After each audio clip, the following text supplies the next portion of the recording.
10 रोपनी 5090 square metre Vasundhara पार्कको क्षेत्रफल चाहिँ जुन कोइका कम्पनीलाई चाहिँ यो रिसाइकल एउटा म्यानुफ्याक्चरिङको रूपमा दिने भनेर चाहिँ एउटा सम्झौता गरेछ, जुन सम्झौता पत्र लेटर अफ म्यानुअल कमिटमेन्ट भन्ने मसँग छ।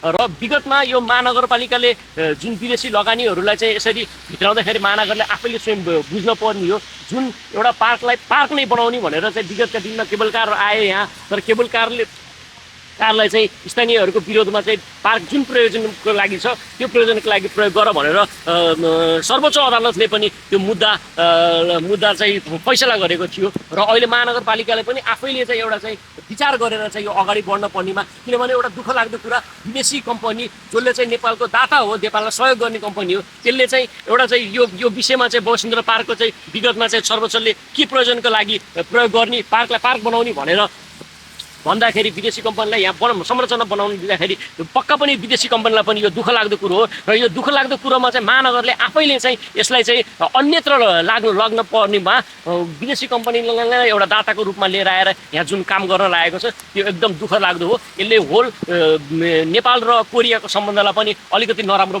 बनाउन पक्का पनि जान्छ, किनभने दाताले सहयोग दिँदै भन्दैमा चाहिँ एउटा चाहिँ क्षेत्र चाहिँ के प्रयोजनको लागि हो, त्यो क्षेत्र सिमसार क्षेत्रमा पर्दछ वसुन्धरा पार्क। यसलाई नबुझिकन महानगरले दिएकोमा चाहिँ हामी दुःख व्यक्त गर्छौँ। र यसमा समस्त हामी चाहिँ बैदामवासीहरू र प्रकृति प्रेमी, वातावरण प्रेमी र यहाँका स्थानीयहरू यस विषयमा चाहिँ गम्भीर ध्यान आकर्षण गरेका छौँ। र यस विषयमा चाहिँ हामी चाहिँ अब जसरी हुन्छ वसुन्धरा पार्कलाई विगतमा पनि बचाएका हौँ, अहिले वर्तमानमा पनि बचाउँछौँ र भविष्यमा गए पनि अवश्य हामी बचाउँछौँ। धन्यवाद।